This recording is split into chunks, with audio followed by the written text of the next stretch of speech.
हो गया। पिछली क्लास में हम लोगों ने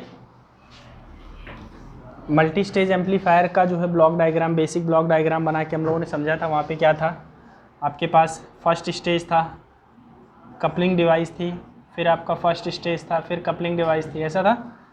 ठीक है, यहाँ हम इनपुट दे रहे थे और यहाँ क्या मिल रहा था, आउटपुट। यहाँ हमारा इनपुट था, ये आपका कपलिंग डिवाइस, ये सेकेंड स्टेज, फिर कपलिंग डिवाइस, फिर आपका थर्ड स्टेज, फाइनल आउटपुट। ठीक है, तो हमने मल्टी स्टेज के बारे में आपको डिटेल बता रखा था सिर्फ ब्लॉक डायग्राम की मदद से।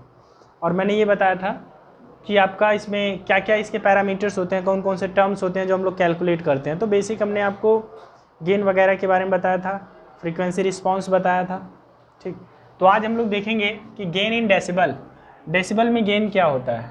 ठीक है, तो logarithmic of the power gain जो होता है उसको हम लोग डेसिबल गेन बोलते हैं। लॉगरिथमिक ऑफ पावर गेन मतलब अगर हम लोग लॉग ले लें किसी भी पावर गेन का तो वो हमारा डेसिबल में कन्वर्ट हो जाता है। 10 लॉग अगर हम लोग ले लें तो हमारे पास तो गेन इन डेसिबल अगर हमें कभी निकालना हो, चूँकि हमारे पास गेन होता क्या है, तो अगर हम सबसे पहले बात करें गेन, 3 तरीके का गेन हमने आपको पढ़ाया, वोल्टेज गेन, करंट गेन और पावर गेन।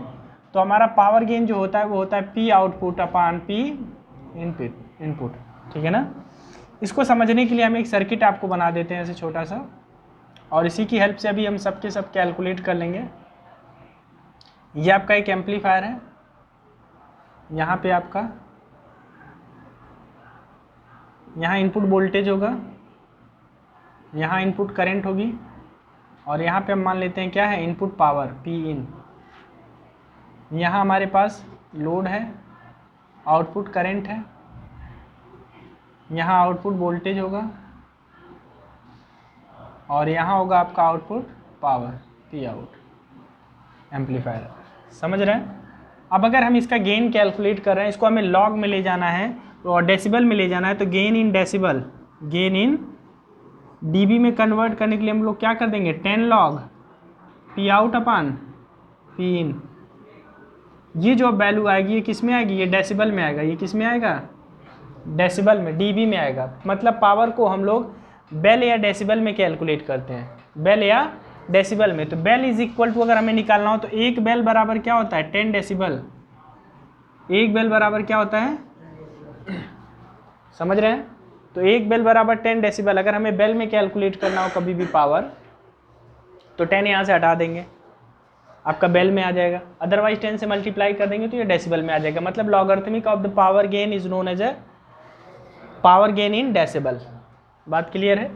तो हमने डेसिबल में कैलकुलेट कर लिया। अब देखिए इस पावर गेन की हेल्प से, इस पावर गेन की हेल्प से हम लोग क्या निकालेंगे, इस पावर गेन की हेल्प से हम लोग निकालेंगे आपका वोल्टेज गेन और करंट गेन। कैसे, ये आप इसको कहीं साइड में लिख लीजिए कि 1 bel is equal to 10 dB, 1 bel is equal to 10 dB।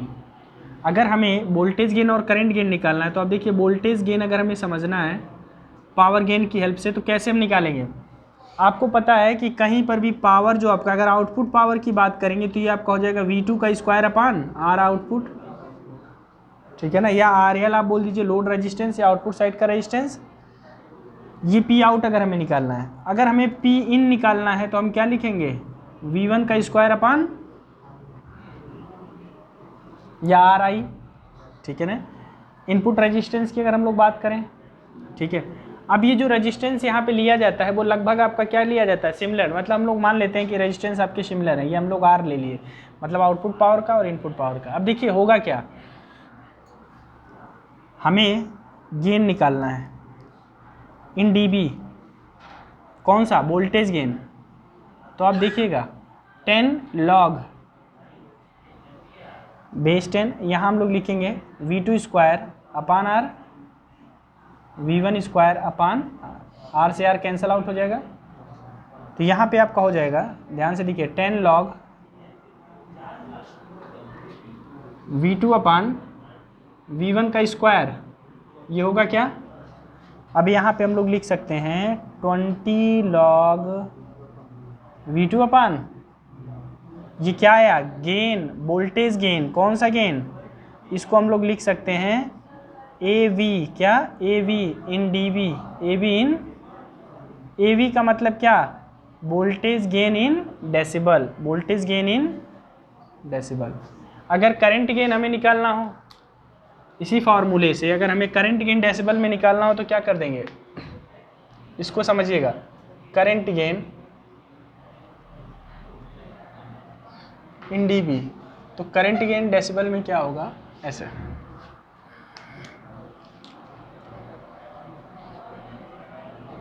AI in dB, तो हम लिखेंगे log 10 के साथ। अच्छा यहाँ पे ये आपको ये फॉर्मूला याद है ना, सबको फॉर्मूला पता है, log m के पावर n होता है n log m, इसीलिए ये 2 उधर चला गया, मल्टीप्लाई हो गया है। बात समझ रहे हैं ना, इसमें कंफ्यूज मत होइएगा। तो अगर हमें AI कैलकुलेट करना है, AI इन dB, तो log यहाँ पे हम लोग लिखेंगे I out square R upon I in square R, तो R से R कैंसिल हो जाएगा, तो AI in dB 10 log I out upon I इन का स्क्वायर, अब ये आपका आ जाएगा 20 log। अब कभी कभी आपसे सीधे क्या कहेगा, आपसे सीधे कहेगा क्वेश्चन में, एक क्वेश्चन दे देगा, कहेगा एक वोल्टेज गेन, एक एम्पलीफायर का वोल्टेज गेन 100 है, एक वोल्टेज गेन एम्पलीफायर का 100 है, तो उसका बताइए आप डेसिबल में कितना होगा, गेन डेसिबल में कितना होगा। तो 100 गेन दे रखा है, तो आपको पता है डेसिबल में निकालने के लिए वोल्टेज गेन दे रखा है AV इज इक्वल टू, तो आप क्या लिखेंगे यहाँ 20 log वोल्टेज गेन कितना दे रखा है 100, सीधे यहाँ रख देंगे। अब इसको आप सॉल्व करेंगे तो कितना आ जाएगा, log 100 की वैल्यू क्या होती है, log 100 बेस 10 की वैल्यू क्या आती है भाई, किसी को आइडिया है इसके बारे में।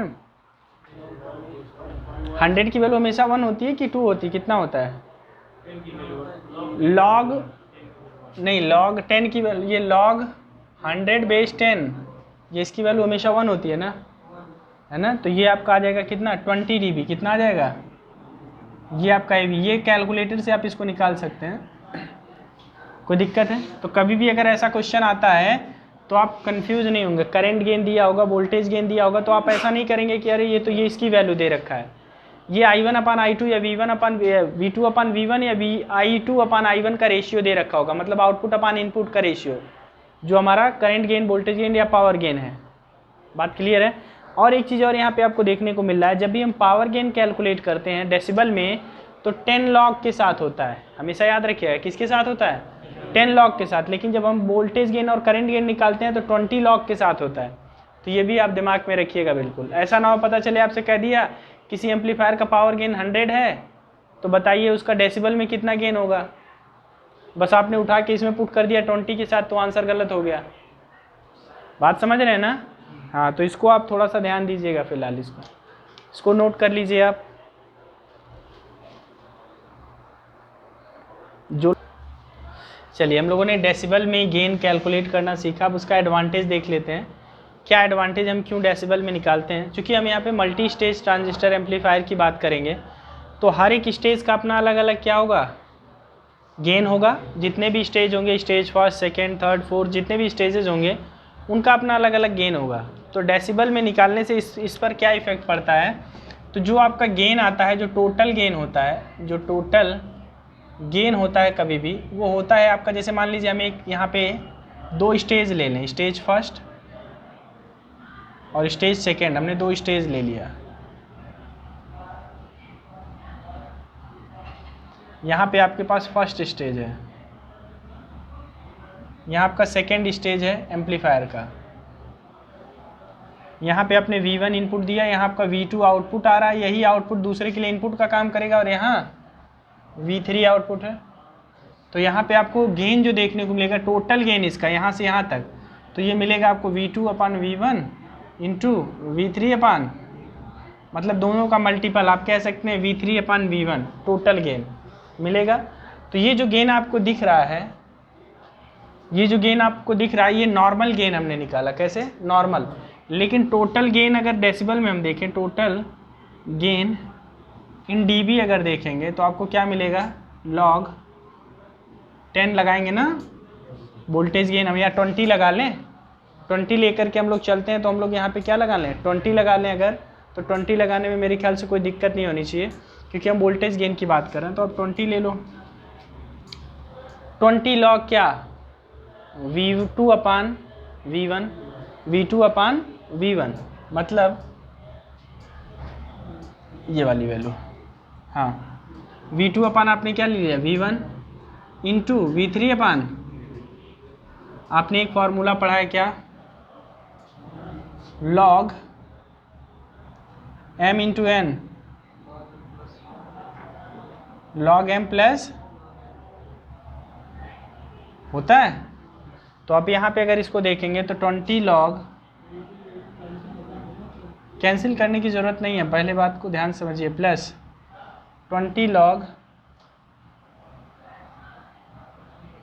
यहाँ से एक बात समझ में आई कि total gain in decibel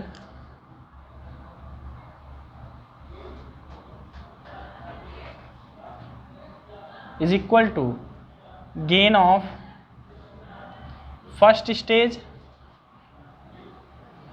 in dB plus gain of second stage in dB। मतलब पहले स्टेज का गेन डेसिबल में और दूसरे स्टेज का भी गेन किस में आया, डेसिबल में। मतलब क्या है, यहाँ पे एक चीज़ आपको देखने को मिल गया कि जब भी हम डेसिबल में गेन कैलकुलेट करते हैं तो जितने भी स्टेजेस होते हैं उन सभी का अगर गेन हमें डेसिबल में दिया है, जैसे आपसे कह दे 10 स्टेज लगा दिया और बोला सभी स्टेज का जो है गेन 10-10 डेसिबल है, तो टोटल गेन क्या होगा, तो 10 दाई 100, सीधे आप जोड़ देंगे, क्या कर देंगे, सीधे आप जोड़ देंगे, देखिए एडिशन हो जाता है। तो यही डेसिबल में होने का फ़ायदा है, अगर डेसिबल में नहीं है तो कभी एडिशन नहीं होगा। बात समझ रहे हैं, अगर गेन आपका डेसिबल में है तो आप उसका सिंपल एडिशन कर सकते हैं। तो ये मेन एडवांटेज है आपका गेन के डेसिबल में होने का। कोई कन्फ्यूजन, ठीक है। इसके बाद हम लोग आ जाएंगे अब बैंडविड्थ वगैरह हमने पिछली क्लास में बता ही दिया था थोड़ा सा, ठीक है, और आपको फ्रीक्वेंसी कर्व वगैरह भी बता दिया था। आज हमारा जो टॉपिक होगा, अब हम लोग आ जाते हैं मल्टी स्टेज ट्रांजिस्टर एम्पलीफायर पे, मुख्यतः जो आपका, इसको आप लोग जो है नोट कर लीजिए, ये फार्मूला है आपका। मल्टी स्टेज ट्रांजिस्टर एम्पलीफायर कितने प्रकार के होते हैं, अब यहाँ पे हम लोग एक शुरू करेंगे, पहला वाला। अगर हम बात करें multi stage transistor amplifier, multi stage transistor amplifier, multi stage transistor amplifier की बात करेंगे तो हमने on the behalf of coupling मैंने बताया था, कपलिंग के आधार पे कितने तरीके के, 3 तरीके के, बिल्कुल। आरसी कपल्ड एम्पलीफायर,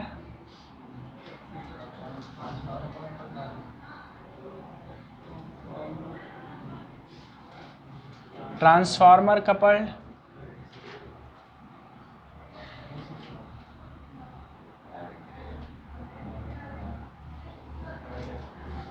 समझ रहे हैं ना,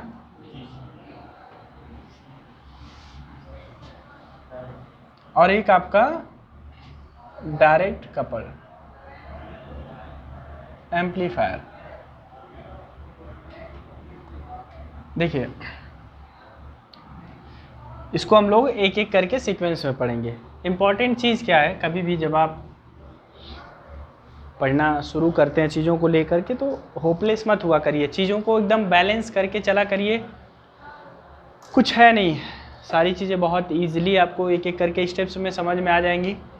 और कभी संख्या को देख के घबराना नहीं चाहिए, बस हमेशा कुछ चीज़ें दिमाग में आपको सबसे पहली चीज़ कि आप जब भी जैसे मैंने अभी थोड़ी देर पहले बात किया कि जो लोग जैसे एग्ज़ाम क्विट कर दे रहे हैं बीच से, या प्रिपरेशन बीच में क्विट कर दे रहे हैं, तो इससे थोड़ा सा आपको बचना चाहिए। बचना क्यों चाहिए, बचना इसलिए चाहिए कि आपने जब एक बार कोई चीज़ डिसीजन लिया तो कुछ सोच समझ के लिया होगा, कोई मोटिवेशन रहा होगा उस टाइम पे, कुछ पॉइंट्स रहा होगा जिसको आपने ध्यान में रखा होगा कि I am going for the preparing JE examination, कि हम जेई का एग्ज़ाम प्रिपेयर करने जा रहे हैं। तो उस टाइम पे जो मोटिवेशन था वो धीरे धीरे किसी कारण से वो धीरे धीरे ख़त्म होता है, जिसको आपको बचा के रखना है। जैसे आपने किसी पॉइंट पे आपने ये डिसीजन लिया होगा तो उस टाइम पे जेई बनने का कोई नीड रहा होगा आपका कि हमें जेई बनना है, आपने कुछ सोचा रहा होगा उस समय, आपके दिमाग में कुछ रहा होगा, तो वो पॉइंट्स ले करके हमेशा चलना है, ठीक है। सिंपल सी बात है, कि अगर आप कभी किसी एक चीज़ को बीच में छोड़ देते हैं तो अगली चीज़ को कंटिन्यू करेंगे, इसकी कोई गारंटी नहीं है। ठीक है, इसके लिए आप बस एक लाइन याद रखिएगा, जब आँखों में अरमान लिया मंजिल को अपना मान लिया। जब आँखों में अरमान लिया मंजिल को अपना मान लिया, अब मुश्किल क्या आसान क्या, जो ठान लिया वो ठान लिया। बात समझ में आया? इस लाइन को हमेशा दिमाग में रखिए कि एक बार जो चीज़ आपने सोच लिया उसे करना है तो करना है, एनी हाउ। मैंने आप लोगों को बहुत ऑफलाइन क्लासेस में भी छोटी छोटी कविताएं हमने बताई हैं जिस पे आपको ध्यान देना चाहिए। किसी भी काम को करने के लिए, कुछ ज़िंदगी में हासिल करने के लिए उसको अपनी नीड बना लो, नीड जिसको आप कहते हैं ज़रूरत। और बिना ज़रूरत के आप कोई काम कर नहीं सकते। आप क्या, कोई भी नहीं कर सकता बिना ज़रूरत के। जब तक आप किसी चीज़ को अपनी ज़रूरत नहीं बनाएंगे तब तक आप किसी भी काम को कर नहीं सकते। कारण कि फिर आप कहीं ना कहीं लैक ऑफ मोटिवेशन, आपको जब तक उस चीज़ का एहसास नहीं होगा, आपको प्यास ना लगे, ज़रूरत ना हो प्यास की, तो आप पानी क्यों ढूंढेंगे? ठीक है ना। छोटी सी एक स्टोरी बताऊंगा मैं आपको। होता क्या है, एक बार एक बच्चे से बोला जाता है कि तुम्हें यहाँ पे कुआं खोदना है। ठीक है, किसी से भी ये नॉर्मली बोल दिया जाए कि चलो तुम यहाँ पे एक कुआं खोदो, तो वो भी कहेगा यार पागल हो गए हो क्या, मैं कुआं क्यों खोदूं, मैं कुआं क्यों खोदूं, भाई ज़रूरत क्या है कुआं खोदने की। लेकिन अगर वहीं उससे कुछ ऐसी बात बता दी जाए, मान लीजिए उसके माताजी की तबीयत, किसी बच्चे के माताजी की तबीयत बहुत ख़राब है और उसको बोला गया कि तुम एक यहाँ से कुआं खोदो और कुआं खोद के पानी निकाल दो, तो मम्मी की तबीयत तुम्हारे ठीक हो जाएगी, माताजी सही हो जाएंगी। अब यहाँ पे पहली बात तो कुआं खोदनी उसकी ज़रूरत है, और ज़रूरत भी ऐसी वैसी नहीं है, इतनी बड़ी ज़रूरत है कि उसे माँ की जान बचानी है। ज़रूरत भी इतनी बड़ी है कि उसे माँ की जान बचानी है। अब ऐसा नहीं कि आपको ये सोच लेना है कि हम जेई बन के 35,000 सैलरी 40,000 सैलरी उठाने वाले हैं, ये ज़रूरत नहीं है। ये ऐसी ज़रूरत है कि अगर कहीं और से आपको ये पैसे दिखने लगे तो आप इस ज़रूरत को भूल जाएंगे। फिर भाई ज़रूरत तो हमें पैसे की थी, कितने पैसे की, 30,000 35,000 की पर मंथ, कहीं और से आने लगा, आप टारगेट भूल गए। बात समझ रहे हैं? तो ये चीज़ नहीं होनी चाहिए। ज़रूरत ऐसी होनी चाहिए कि वो एनी टाइम आपकी बॉडी में ऑक्सीजन का काम करे। आपकी बॉडी में जो है फ़िलहाल आपके ब्लड्स के साथ, जैसे आपकी बॉडी में ब्लड सर्कुलेट करता है, वैसे वो मोटिवेशन कंटिन्यूस आपके दिलो दिमाग में सर्कुलेट करना चाहिए। कोई उसका अदर ऑप्शन ही ना हो, ऐसा मोटिवेशन होना चाहिए। जब भी आप कोई चीज़ आप डिसाइड करते हैं ज़िंदगी में, अगर उसका कोई ऑप्शन आपके सामने आ गया, ऑप्शन का मतलब फिर आपके लिए वो जो पॉइंट आपने जो डिसाइड किया था, अगर उसके बदले कोई ऑप्शन आ जा रहा है, मीन्स आपका वो गोल है ही नहीं एक्चुअल में, आपने उसे कभी गोल के टर्म्स में लिया ही नहीं। वो तो बस किसी से सुना था कि जेई का एग्जामिनेशन यार बहुत बढ़िया होता है, जेई अच्छा लगता है देखने में, कोई जेई बन जाता है तो हमें जेई की तैयारी करनी चाहिए, बस चल देते हैं उस रास्ते पे। जबकि रियलिटी ये नहीं है। इम्पॉर्टेंट जो है वो है कि बर्निंग डिज़ायर होनी चाहिए। बर्निंग डिज़ायर मतलब किसी चीज़ को पाने की एक जो प्रज्वलित इच्छा होती है कि हम इस चीज़ को पालेंगे। आप सोच के देखो, थोड़े टाइम के लिए अभी आपको कोई आईएएस का मोटिवेशन दे दे ज़बरदस्त कि आप आईएएस ऑफिसर बन गए, और आईएएस ऑफिसर बनने के बाद आपके पास आसपास सिक्योरिटी, दरवाज़ा खोलने के लिए एक आपका प्यून, और फिर जहाँ पे आप उतर रहे हैं वहाँ पे लोगों के बीच में सम्मान, माँ बाप का सम्मान, जब भी कोई सुन रहा है कि उनका बेटा आईएएस ऑफिसर है, एक डीएम है किसी ज़िले का। आप सोच के देखो, उस पल को महसूस करो। अगर वो टाइम, वो चीज़ आप हमेशा महसूस कर सकते हैं अपने दिलो दिमाग में, मतलब आप अच्छा कर रहे हैं। और एक सिंपल सी बात, जब भी कभी आप किसी रास्ते पे चल रहे हैं और उस रास्ते पे चलते वक्त आपको अपनी मंजिल की याद बार बार नहीं आती है, इसका मतलब आप सही रास्ते पे जा रहे हैं। मतलब आप घबरा नहीं रहे हैं, आप डर नहीं रहे हैं, आपको कोई डिस्ट्रैक्ट नहीं कर रहा है। मंजिल की याद बार बार आने का मतलब समझ रहे हैं?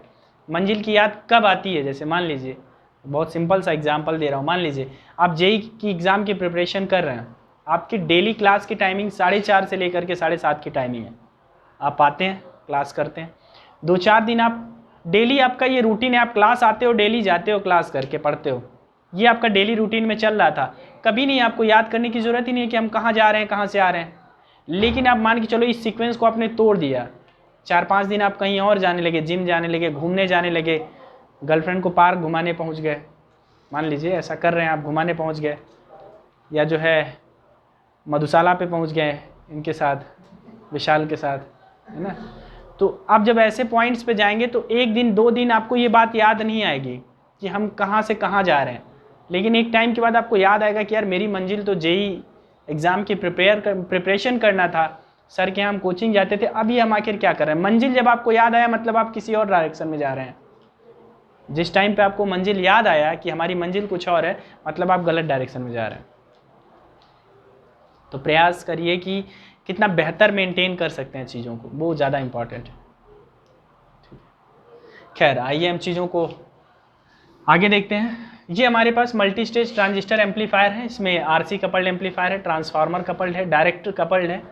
हम इसमें बात करेंगे आरसी कपल्ड एम्पलीफायर की। हम इसमें बात करेंगे आरसी कपल्ड एम्पलीफायर की। सबसे पहले मल्टी स्टेज ट्रांजिस्टर एम्पलीफायर है, इसके बारे में हम लोग डिटेल चर्चा करेंगे। इधर वाला इसको हटाते हैं, ठीक है।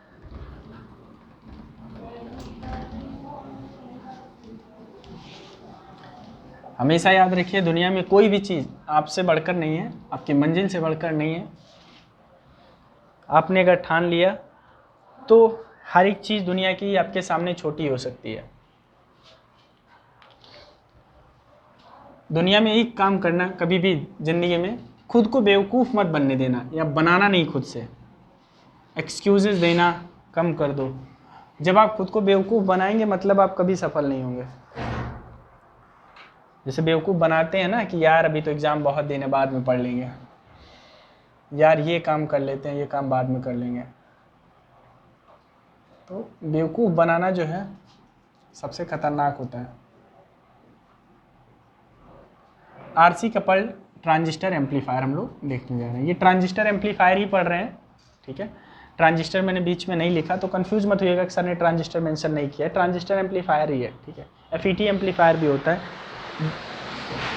तो अगर हम इसकी सर्किटरी बनाएं तो देखिएगा ध्यान से, आरसी कपलिंग हमारी बनेगी कैसे।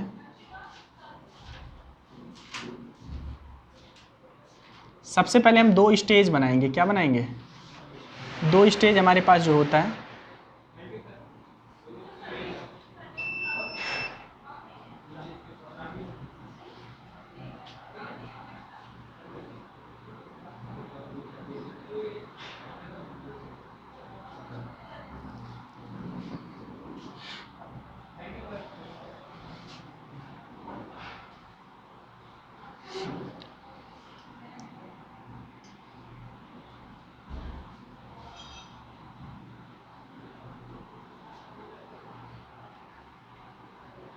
देखिए ये पहले स्टेज से दूसरी स्टेज को जोड़ने का एक तरीका है। ये हमने जोड़ दिया, समझ रहे हैं। ये जो है इसको हम बोलेंगे सीसी, ये है आरसी, ये है R1 R2, इसको हम बोलेंगे RE।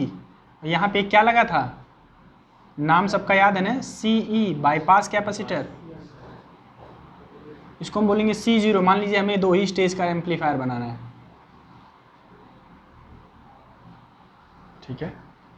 यहाँ पे आप लोड वगैरह लगा सकते हैं, लोड लगा के उसको चाहें तो आप ग्राउंड कर दें, या आप सीधे C0 रखें आउटपुट कैपेसिटर, यहाँ से आप आउटपुट ले रहे हैं, ऐसे इसको कर लें।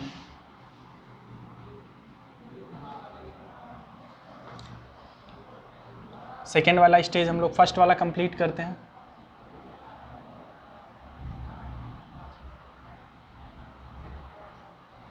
यहाँ पे नीचे आपका ग्राउंड होगा जो सभी के लिए ग्राउंड का इक्वली काम करेगा। यहाँ पे हमारे पास बाइसिंग होगा VCC प्लस, ये आपका R1 या R2। यहाँ पे आपके पास इनपुट कैपेसिटर होगा और यहाँ पे हम कोई इनपुट सिग्नल देंगे जो इस तरीके से एम्पलीफिकेशन के लिए। चीज़ें आपको समझ में आ रही हैं। ये आपका RC होता है, कलेक्टर टर्मिनल है, यहाँ से आपका। अब ये कैसे काम करेगा, सबसे पहले हम इसके कंपोनेंट्स के बारे में बता दें। देखिए आपको मैंने इतना पढ़ा रखा था, ये एक transistor, single transistor T1, transistor T2, मैंने इसके बारे में बताया था कि यहाँ तक का ये जो था ये सिंगल स्टेज ट्रांजिस्टर एम्पलीफायर था। इधर वाला भी सिंगल स्टेज ट्रांजिस्टर एम्पलीफायर है। हमने क्या किया है, कुछ नया नहीं किया, हमने इन दोनों को पकड़ा और बीच में कैपेसिटर से इनको जोड़ दिया। आरसी क्यों कहते हैं, क्योंकि यहाँ पे कलेक्टर का रेजिस्टेंस और ये सी, आरसी, ठीक है ना, आरसी कपल्ड एम्पलीफायर, मतलब इसको कैपेसिटर के थ्रू जोड़ा गया। आपको पता है कि ट्रांजिस्टर का जो आउटपुट होता है, जो एक सिंगल स्टेज एम्पलीफायर का आउटपुट होता है, वो उसके कलेक्टर पे मिलता है। तो कलेक्टर को ही हमने जोड़ा है इसके बेस से। आपको पता है कि इनपुट हम कॉमन एमीटर मोड में यहाँ बेस और एमीटर के बीच में दे रहे हैं, तो यहाँ पे हमने जोड़, मतलब यहाँ से कलेक्टर का आउटपुट किसको दे रहे हैं, बेस को दे रहे हैं। बात क्लियर है, कोई कन्फ्यूजन इसमें? अब देखिए बहुत ही इंपॉर्टेंट इसकी चीज़ें हैं, इसको हमें बहुत एकदम क्लियर वे में समझना है चीज़ों को, बहुत ध्यान से।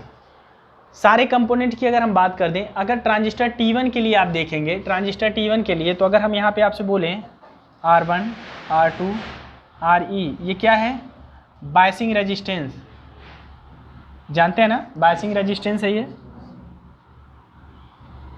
बायसिंग रजिस्टर है।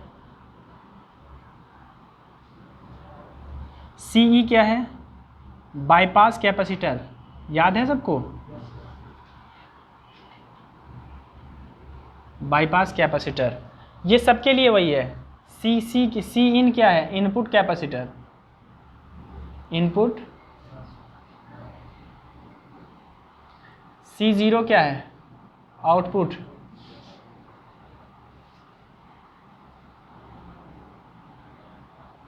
CC क्या है, कपलिंग कैपेसिटर, ठीक है ना, यहाँ कपलिंग कैपेसिटर। अब ये कपलिंग कैपेसिटर का काम क्या होता है, ये फर्स्ट स्टेज का जो AC होगा, एम्पलीफाइड जो सिग्नल होगा, उसको सेकेंड स्टेज से जोड़ देगा, लेकिन DC को नहीं पास होने देगा। तो अभी हम इसकी सारी बातें हम लोग करेंगे। RC आपका क्या है, कलेक्टर का रेजिस्टेंस है, जो जहाँ पे हमें आउटपुट मिल रहा है। तो R1, R2, RC और CE, CC, C इनपुट और C0, ये सब आपने देख लिया, कोई कन्फ्यूजन तो नहीं है। चाहे इस ट्रांजिस्टर के लिए R1, R2, RE हो, चाहे उस ट्रांजिस्टर के लिए R1, R2, RE हो या CE हो, काम सबका सेम होगा। बात क्लियर है? अब देखिए यहाँ पे क्या है, हम थोड़ा सा इसके एक एक प्रोसेस पे आएंगे। सबसे पहले हम इसका, आपने ये संरचना पूरी देख ली, संरचना में कहीं कोई कन्फ्यूजन तो नहीं है। ये ग्राउंड है, ये VCC वोल्टेज है। कपलिंग जब हमने किया तो ये जो कैपेसिटर आपको दिख रहा है, ये जो कैपेसिटर आपको दिख रहा है, ये फर्स्ट स्टेज के आउटपुट को सेकेंड स्टेज के इनपुट को दे रहा है, लेकिन जो DC बायसिंग होगी, इधर की जो बायसिंग होगी उधर रहे, इधर की जो बायसिंग है वो इधर रहे। कभी ये दोनों आपस में मिक्स नहीं होने पाएगा इनपुट सिग्नल के तरीके से, ठीक है ना। ऐसा ना होने से क्या होगा, इसमें मतलब प्रॉब्लम्स, नॉइज़ वगैरह नहीं आएगा। बात समझ रहे हैं, DC ना जुड़ने की वजह से। तो आपका क्या है, अब ये वर्क कैसे करता है, हम इसकी वर्किंग आपको बता दें, और वर्किंग के बाद फिर हम इसमें आपको बताएंगे कि क्या क्या चीज़ें होती हैं, इसका आपका गेन कैसे हम लोग कैलकुलेट करेंगे, या इसमें सबसे ज़्यादा इंपॉर्टेंट जो है फ्रीक्वेंसी कर्व वगैरह हम लोग निकालेंगे। इसका क्या निकालेंगे, फ्रीक्वेंसी कर्व, जो सबसे ज़्यादा इंपॉर्टेंट है, और फ्रीक्वेंसी कर्व के बारे में थोड़ी सी एनालिसिस करेंगे। तो सबसे पहले हम इसकी वर्किंग समझ लेते हैं। वर्किंग को ध्यान दीजिएगा।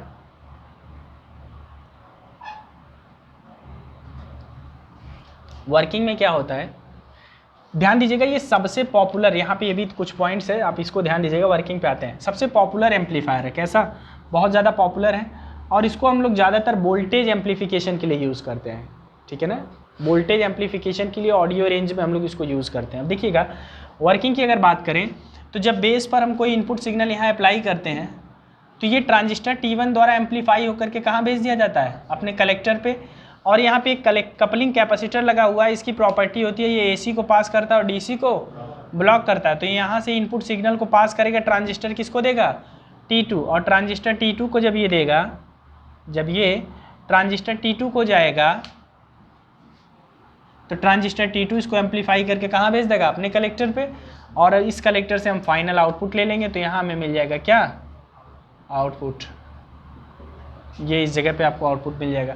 मतलब क्या हुआ, इनपुट सिग्नल बेस पे आया, ट्रांजिस्टर T1 ने उसे एम्पलीफाई किया। कैसे एम्पलीफाई कर रहा है, सिंगल स्टेज वाला आप लेक्चर उठा के देख लीजिएगा, जो सिंगल स्टेज में हमने पढ़ाया था कैसे एम्पलीफाई कर रहा है। बस हम यहाँ कपलिंग एक तरीका यूज़ कर रहे हैं, यहाँ कैपेसिटर लगा रहे हैं, वो इसको आगे पास कर देगा और ये इसको एम्पलीफाई कर देगा फिर, और एम्पलीफाई करके क्या करेगा, आउटपुट पर भेज देगा। मतलब ट्रांजिस्टर T2 जिस सिग्नल को एम्पलीफाई कर रहा है, that signal already amplified by the transistor T1, मतलब वो ऑलरेडी T1 द्वारा एम्पलीफाइड है, मीन्स स्ट्रॉन्ग सिग्नल को और स्ट्रॉन्ग कर दिया गया। बात समझ रहे हैं। मतलब इतना ज़्यादा हम अब ज़रूरत होगा, अगर वो जो यहाँ पे आउटपुट हमें मिलेगा अगर वो लोड को ड्राइव करने के लिए सफिशिएंट नहीं होगा तो एक आध स्टेज और जोड़ेंगे यहाँ पे। मतलब ऐसे हम फर्दर आगे स्टेजेज और बढ़ा सकते हैं। कन्फ्यूजन तो नहीं है, वर्किंग समझ में आ गई। अब देखिएगा अगर हम बात करें इसका फ्रीक्वेंसी कर्व, तो फ्रीक्वेंसी कर्व किसके किसके बीच में बनता है? फ्रीक्वेंसी कर्व कोई बताए भाई? फ्रीक्वेंसी कर्व मैंने आप लोगों को बताया था।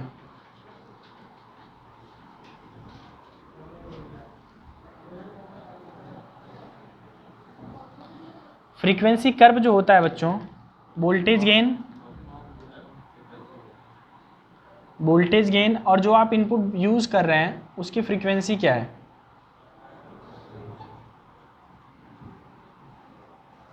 ठीक है ना, फ्रीक्वेंसी आप जो यूज कर रहे हैं। देखिए इसका जो बनता है कर्व, मैं कर्व आपको बनाता हूं, इसकी हम एनालिसिस करेंगे। बहुत बढ़िया क्वेश्चन यहाँ से बनता है कि ट्रांजिस्टर एम्पलीफायर में जब हम आरसी कपल्ड एम्पलीफायर पढ़ते हैं या जो भी हम एम्पलीफायर पढ़ते हैं, उसका जो फ्रीक्वेंसी कर्व आप जब देखते हैं तो गेन को वो रिप्रेजेंट करता है विथ रिस्पेक्ट टू फ्रीक्वेंसी। तो हम यहाँ पे हम लोग ये देखते हैं कि फ्रीक्वेंसी घटने या बढ़ने से गेन क्यों ड्रॉप हो रहा है, गेन घट क्यों रहा है। एक निश्चित टाइम में आप देखेंगे गेन आपका क्या होगा, एकदम स्ट्रेट रहेगा। जैसे हम कर्व बना देते हैं, समझिएगा।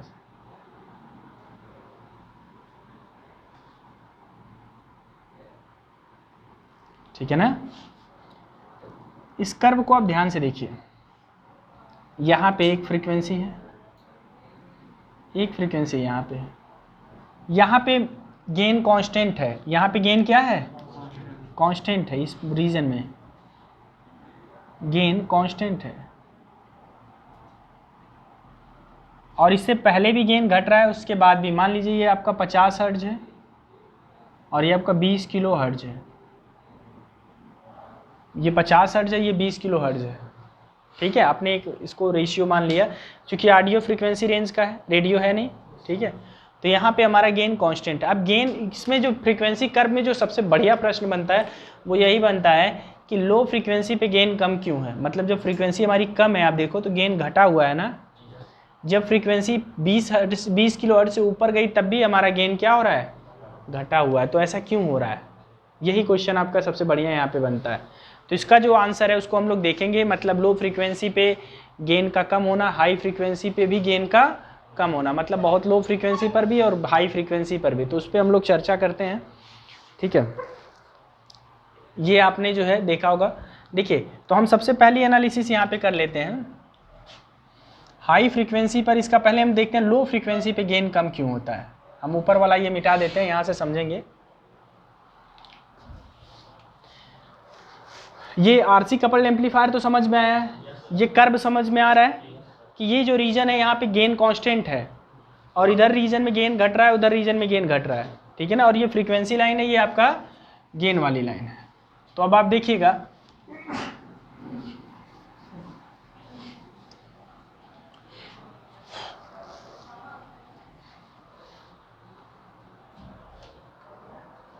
तो सबसे पहले हम लोग देखेंगे लो फ्रीक्वेंसी रीजन। क्या लो फ्रीक्वेंसी में गेन कम क्यों है? लो फ्रीक्वेंसी मतलब less than 50 hertz, less than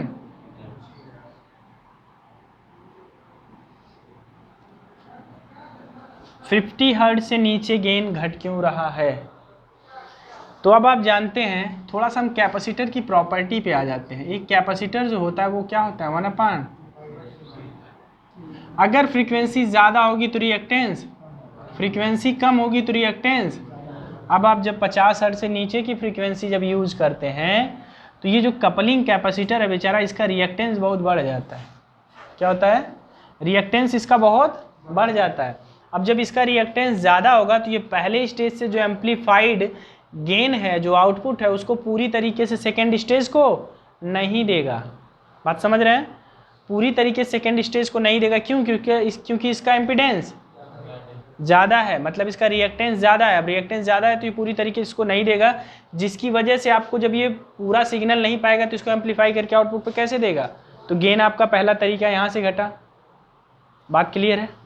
दूसरा तरीका आप देखो कि जो AC इनपुट आता है, जब यहाँ बाईपास कैपेसिटर लगा है, लो फ्रीक्वेंसी का सिग्नल होगा तो बाईपास कैपेसिटर का भी रिएक्टेंस बढ़ जाएगा। अब जब रिएक्टेंस बढ़ जाएगा तो जो AC करंट आ रहा था, मैंने आपको शुरू में पढ़ाया था, जो AC करंट था वो यहाँ से पास हो जा रहा था, DC यहाँ से आ रहा था। तो अब जब इसका इम्पीडेंस रिएक्टेंस बढ़ गया, कैपेसिटिव रिएक्टेंस, तो ये AC करंट पूरा यहाँ से पास नहीं होगा, तो कुछ AC करंट यहाँ से भी जाने लगेगा। पहले यहाँ से सिर्फ DC आ रहा था, अब AC करंट कुछ यहाँ से भी जाने लगेगा। अब जब AC करंट यहाँ से जाएगा तो यहाँ पे IERE ड्रॉप, और जब ये ड्रॉप बढ़ता है तो ये कैसे काम करता है, निगेटिव फीडबैक की तरीके से, मैंने आपको बताया था। और ये ड्रॉप निगेटिव फीडबैक की तरीके से काम करता है, मतलब यहाँ पे RE पर जो होने वाला वोल्टेज ड्रॉप है, ये इनपुट के लिए निगेटिव वोल्टेज का काम करता है, मतलब इनपुट वोल्टेज को कम करता है। फीडबैक आगे बताएंगे तो इसका इंपॉर्टेंस और अच्छा समझ में आएगा। मैंने आपको बताया था कि जब भी कहीं आउटपुट का कुछ अंश पुनः इनपुट को दे दिया जाता है तो उसको बोलते हैं फीडबैक। अब अगर वो फीडबैक इनपुट को कम कर रहा हो तो उसको बोलते हैं निगेटिव फीडबैक, अगर वो फीडबैक इनपुट को बढ़ा रहा हो तो उसको बोलते हैं पॉजिटिव फीडबैक। तो ये इनपुट आपका जो है फिलहाल ये यहाँ से जो फीड हो रहा है ये इनपुट को और कम कर दे रहा है, तो ये निगेटिव फीडबैक है। तो निगेटिव फीडबैक की वजह से भी आपका क्या हो रहा है, गेन कम हो जा रहा है। क्यों? क्योंकि इनपुट ही कम हो जा रहा है। तो दो रीजन पता चला आपको लो फ्रीक्वेंसी रीजन में कि आपका जो रिएक्टेंस है, कैपेसिटिव रिएक्टेंस किसका, कपलिंग कैपेसिटर और बाईपास कैपेसिटर, इसका जो कैपेसिटिव रिएक्टेंस है वो बढ़ जाने की वजह से एक तो ट्रांजिस्टर को निगेटिव फीडबैक मिल रहा है, दूसरे पहले स्टेज का जो आउटपुट है वो पूर्ण रूप से सेकेंड स्टेज के इनपुट को नहीं मिल रहा है। इस वजह से लो फ्रीक्वेंसी रीजन में गेन।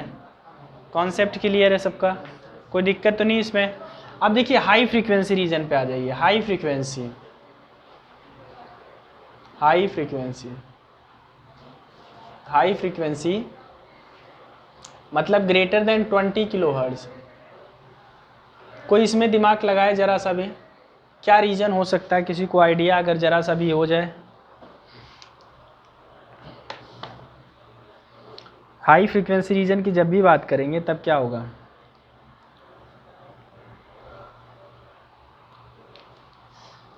देखिए होता क्या है, जब बहुत ज़्यादा हाई फ्रीक्वेंसी आ जाती है तो ये बिल्कुल क्या करता है, सीसी शॉर्ट सर्किट की तरीके से। मतलब सीसी जो आपका होता है कैसे बिहेव करता है, शॉर्ट सर्किट की तरह। मतलब बहुत ज़्यादा हाई फ्रीक्वेंसी हो जाती है तो सीसी शॉर्ट सर्किट की तरह बिहेव करता है। अब सीसी शॉर्ट सर्किट की तरह बिहेव करता है तो यहाँ से टोटल सप्लाई इसको भेज देता है पूरी तरीके से, और ये और डिमांड करता है, मतलब यहाँ पे लोडिंग इफेक्ट होने लगता है। मतलब ये जो पहला वाला स्टेज है ये लोडेड दिखाने लगता है। क्या दिखाता है, क्योंकि यहाँ से पूरा शॉर्ट सर्किट हो गया, कंप्लीट सप्लाई यहाँ आगे पास हो जा रही है, तो ये ओवरलोड होने लगेगा, ये क्या होगा, लोडेड दिखाएगा। पहला तरीका ये, तो लोडिंग इफेक्ट की वजह से यहाँ पे थोड़ा सा गेन आपका रिड्यूस होता है। और दूसरा तरीका आप देखो, सबसे इम्पॉर्टेंट दूसरा तरीका जो है, फ्रीक्वेंसी बढ़ने से आप ये याद रखो कि ट्रांजिस्टर के हर एक बेस पर एक कैपेसिटेंस डेवलप होता है। क्या डेवलप होता है, कैपेसिटेंस डेवलप होता है। तो यहाँ पे एक कैपेसिटेंस होता है जिसको हम बोलते हैं, ये कैपेसिटेंस क्यों डेवलप होता है, जंक्शन की वजह से, जो जंक्शन है आपका, ठीक है। ये जो कैपेसिटेंस डेवलप हो रहा है ये बेस टर्मिनल है, ये कलेक्टर है, इसको बोलते हैं CBC। अब ये जो आपका है कैपेसिटेंस, यहाँ पे जो बेस पे सिग्नल आएगा हाई फ्रीक्वेंसी की वजह से, ये जो CBC कैपेसिटर है, बेस और कलेक्टर के बीच का जो कैपेसिटर है, इस जंक्शन का कैपेसिटर, ये क्या होता है, शॉर्ट सर्किट हो जाता है। क्या हो जाता है, तो यहाँ पे बेस का जो सिग्नल होता है ये सीधे यहाँ से पास हो जाता है। कहाँ से, यहाँ से। और बेस करंट बहुत ज़्यादा बढ़ जाती है। बेस करंट क्या होता है, बेस करंट बहुत ज़्यादा बढ़ जाती है, और बेस करंट बढ़ने से आपका बीटा जो होता है वो कम हो जाता है, IC/।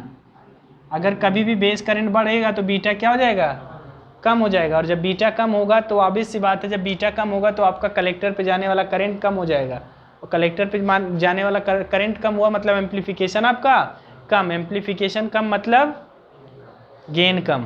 बात समझ में आया। तो दोनों तरीके आपको अच्छे से क्लियर होने चाहिए। शॉर्ट सर्किट की वजह से CC का शॉर्ट सर्किट होना, और यहाँ इसके बीच का जो कैपेसिटेंस है इसका शॉर्ट सर्किट होना, ये मुख्य रीजन होते हैं हाई फ्रीक्वेंसी रीजन में गेन को कम करने के लिए। लो फ्रीक्वेंसी रीजन में आपने देख लिया किस तरीके से गेन आपका कम हो रहा है। तो ये ऑल अबाउट जो था ये आपका एक RC कपल ट्रांजिस्टर एम्पलीफायर के बारे में था। एडवांटेजेस डिसएडवांटेजेस इसके क्या होंगे, अगर इसके एडवांटेज की बात करें या डिसएडवांटेज की, तो इसका जो मिड रेंज है, जो मिड फ्रीक्वेंसी रेंज है, यहाँ पे जो गेन होता है ये बहुत ही आप कह सकते हैं एक्सीलेंट होता है। मतलब अगर आप 20 किलोहर्ट्ज से कम और 50 हर्ट्ज से ज़्यादा यूज़ करते हैं, इस रेंज में यूज़ करते हैं, तो इसका जो फ्रीक्वेंसी रिस्पॉन्स है, जो गेन है, बहुत अच्छा है, कांस्टेंट है। ये सबसे अच्छा इसका गेन है, मतलब फ्लक्चुएटेड गेन नहीं है इसका, ठीक है ना। और चूंकि इसमें कैपेसिटर वगैरह यूज करना है कपलिंग के लिए, तो कॉस्ट इसका कम होता है, मतलब इसकी जो इनिशियल कॉस्ट होती है वो कम होती है, ठीक है ना। और यहाँ पे मॉडर्न रजिस्टर और कैपेसिटर लगे होने की वजह से ये थोड़े से साइज में छोटे होते हैं, आईसी वगैरह पे बनाए जा सकते हैं। बात समझ रहे हैं ना, यहाँ रजिस्टर और कैपेसिटर होता है। और इसका अगर हम लोग देखें डिसएडवांटेज, तो डिसएडवांटेज क्या होगा, इसका सबसे बड़ा डिसएडवांटेज है कि इसका लो वोल्टेज और पावर गेन होता है। क्या होता है, low voltage and power gain. Power gain और वोल्टेज गेन लो होता है जब आप देख रहे हैं हाई फ्रीक्वेंसी में या बहुत ज़्यादा लो फ्रीक्वेंसी में, ठीक है ना। ये इसका और कारण क्या होता है इसका कम होने का, रजिस्टेंस वगैरह प्रेजेंट होने की वजह से। कहाँ पे लो रजिस्टेंस प्रेजेंट होता है और आपका एम्पिडेंस मैचिंग इसमें नहीं हो पाती। ये सबसे इंपॉर्टेंट पॉइंट, ये भी ध्यान रखिएगा, एम्पिडेंस मैचिंग पॉसिबल नहीं है। क्या एम्पिडेंस मैचिंग क्या होता है, आगे के लेक्चर में इसको हम बताएंगे कि किस तरीके से आपका कलेक्टर रेजिस्टेंस किलो ओम में होता है, और अगर किसी माइक का रेजिस्टेंस आपका कम है तो उसके साथ इसको मिलाना जो है इंपॉर्टेंट होता है। एम्पिडेंस मैचिंग आपका नहीं हो पाता है, ठीक है। उसको मैच कैसे कराते हैं, मैक्सिमम पावर ट्रांसफ़र के लिए। आगे मैक्सिमम पावर ट्रांसफ़र का कॉन्सेप्ट हम लोग समझेंगे कि किसी भी सर्किट से, कहीं पर भी किसी सर्किट से किसी लोड को अगर आपको अधिकतम पावर ट्रांसफ़र करना है तो एम्पिडेंस मैचिंग बहुत ज़रूरी होता है, ठीक है ना। तो एम्पिडेंस मैचिंग के बारे में भी बात करेंगे। तो ये इसके एडवांटेज, डिसएडवांटेज और कुछ पॉइंट्स इससे रिलेटेड, और कर्व आपने इसका देख लिया, ठीक है। तो आज इसमें जो है इतना रखते हैं इस लेक्चर में। अगले लेक्चर में हम लोग ट्रांसफार्मर कपल्ड एम्पलीफायर देखेंगे, मतलब ट्रांसफार्मर से कपलिंग होती है तब वो कैसे काम करता है, ठीक है। तो उसके एडवांटेज, डिसएडवांटेज, फ्रीक्वेंसी कर्व देखेंगे, इंपॉर्टेंट टॉपिक है वो भी, और उसका कॉन्सेप्ट हम लोग पूरा समझेंगे, ठीक है। तो आज के इस लेक्चर में इतना ही रखते हैं, फिर इसको आगे कंटिन्यू किया जाएगा नेक्स्ट लेक्चर में।